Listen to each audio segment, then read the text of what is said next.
Una Startup all'8ª edizione è Monica Gemelli, l'amministratore della società Blue Square SRL, una startup innovativa, quindi già una startup che è realmente sul mercato, e stasera presenta una nuova idea, una nuova innovazione, Molopolo. Di cosa si tratta? Allora, noi ci occupiamo di bottoni innovativi e abbiamo fatto varie innovazioni nei bottoni. Questa è solo una delle nostre innovazioni. Si tratta di bottoni che non vengono cuciti, ma vengono applicati, si mettono solo le asole ai capi di abbigliamento. I bottoni sono fatti di un pezzo in silicone e si agganciano al capo di abbigliamento. Questo ci permette di fare operazioni di design, perché è di personalizzazione del look, perché le persone possono cambiare il colore dei bottoni ma anche le forme tutte le volte che vogliono, e staccando i bottoni dai capi di abbigliamento è possibile integrare in essi dei dispositivi elettronici. Perché? Perché i nostri bottoni non vanno più in acqua. Quando voi lavate una maglietta normalmente il bottone va in acqua, ma se il bottone è staccabile perché ha un suo sistema di ancoraggio, fatti di un pezzo, significa che c'è una striscia di silicone e i bottoni sono realizzati d'un pezzo, quindi è anche un materiale innovativo che tra l'altro è anche green rispetto ai materiali attualmente predominanti nella produzione dei bottoni. Ma quindi il vostro mercato di riferimento sono gli utenti finali o case di produzione di abbigliamento? Tutte e due, è un progetto rivolto sia al B2B che al B2C. Per il B2B per esempio siamo molto interessati a trovare qualcuno che voglia portarlo nell'abbigliamento per bambini, per fare cose che vengono già fatte, non so se le avete mai viste, negli antivibranti per le racchette da tennis che hanno gli smile, le faccette, fanno delle operazioni molto divertenti. Creando una gamma con, lo presenterò nel pitch, con personaggi fantasy si possono fare delle cose veramente interessanti. Allora, Davide Cerbo è uno dei 3 fondatori di Pushline, una startup che si presenterà stasera qui all'8ª edizione presso il Trip a Napoli di una startup. Davide, di cosa si tratta? Pushline è l'applicazione che permette di sincronizzare le attività del vostro smartphone direttamente sul vostro computer, ad esempio notifiche, sms, telefonate, tutto quello che avviene sul vostro telefono lo vedete sul vostro computer, e potete anche dal vostro computer fare delle operazioni sul vostro telefono, come comporre un numero, inviare un sms e altre cose. Non c'era nessuna applicazione, o quali sono i vostri competitor? Esistono dei competitor, fondamentalmente non sono tantissimi, perché è una feature abbastanza nuova dei telefoni Android e di recente stiamo sviluppando anche su iPhone. Rispetto ai nostri competitor siamo più leggeri e soprattutto non conserviamo informazioni private dell'utente, non abbiamo nessuna, rispettiamo molto la privacy e gli aspetti di sicurezza. È già disponibile sugli store, mi sembra, sì, no? È disponibile dal 1° settembre e aggiorniamo più o meno ogni 3 settimane. A breve ci sarà un nuovo aggiornamento, e quindi, perché l'applicazione è compatibile con Android e Chrome browser, a breve sarà compatibile anche con Firefox. La vostra è una società, cosa cercate? Siete una startup? Al momento siamo una startup in fase molto embrionale, siamo 3 amici che si divertono. Speriamo di diventare qualcosa di più e di fare qualcosa di importante, abbiamo tante idee per la testa e cerchiamo chi ci dà una mano sul business, sia all'interno del gruppo sia dal punto di vista economico. Stasera una startup all'8ª edizione, come al solito presentiamo un progetto di innovazione sociale. Stasera ci sarà Vincenzo Noletto che ci racconterà il suo progetto Humans of Naples, è un progetto fotografico, racconti Napoli attraverso le tue foto. Di cosa si tratta? Fondamentalmente è un progetto che dura da un anno, in cui io cerco di dire la verità sui napoletani che è possibile incrociare per strada.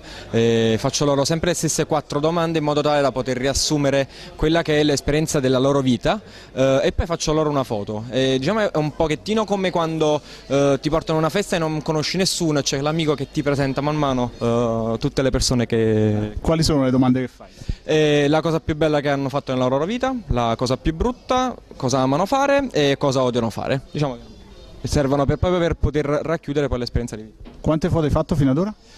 Siamo a 215 aggiornata alle 17:30 di oggi. In bocca al lupo. Crepi. Vincenzo Paduano, uno dei fondatori di Unfraud, sì, una startup molto particolare che ha realizzato un software per prevenire le frodi durante l'acquisto sui siti internet. Di cosa si tratta? Allora sì, esattamente, noi ci occupiamo di prevenire le frodi online e lo facciamo utilizzando la potenza dell'intelligenza artificiale. Questo perché in questo modo ci permette di avere una serie di vantaggi del tipo essere in tempo reale, cioè pochi millisecondi per dire se una transazione è fraudolenta o no, che quindi permette anche di bloccarla eventualmente e di prevenire la perdita di un oggetto oppure dei chargeback. E inoltre abbiamo una precisione altissima che è superumana fondamentalmente, una revisione manuale non può avere una precisione di questo tipo. E la piattaforma è già online o è in fase di sviluppo? Siamo in fase di beta privata, quindi la piattaforma è online, però per il momento non è ancora aperta al pubblico. Contiamo fra un paio di mesi di aprire ai clienti che vogliono poterla acquistare. Cosa cercate oggi? Allora, oggi cerchiamo un investitore che ci possa aiutare a scalare. La nostra startup è molto scalabile, quindi se possibile vorremmo proseguire subito in questa Stasera è Angelo direzione. Soldani che ci parlerà di un progetto culturale legato al mondo del design, giusto? Del design e dell'autoproduzione. Noi abbiamo lanciato la seconda edizione di un concorso letterario per i creativi che autoproducono, un concorso per aiutarli a comprendere che il racconto è fondamentale per spiegare il prodotto. Ormai l'autoproduzione o comunque le vendite delle piccole aziende devono essere supportate da storie che grandi aziende fanno con milioni e milioni di euro. Noi le storie ce le abbiamo davvero e dobbiamo cominciare a imparare a raccontarle. Il concorso letterario è un'occasione per far capire al grande pubblico dietro ai nostri prodotti che storie ci sono. Che cosa c'è in premio per i ragazzi? Visibilità in Costiera Amalfitana, un contesto di fascia alta altissima in un periodo dove gli stranieri sono molto frequenti e molto esigenti. Marcello Guardasole è il fondatore di Portalia, una delle start-up che pitcherà stasera a una startup. Di cosa si tratta? Beh, si tratta di un portale di commercio elettronico, anche se l'idea sembra banale, ma ha delle caratteristiche per ovviamente rilanciare il mercato delle piccole e medie imprese. Ognuno di noi cerca su internet la novità, l'opportunità, la soluzione vincente per poter uscire prima, per poter presentare i propri prodotti.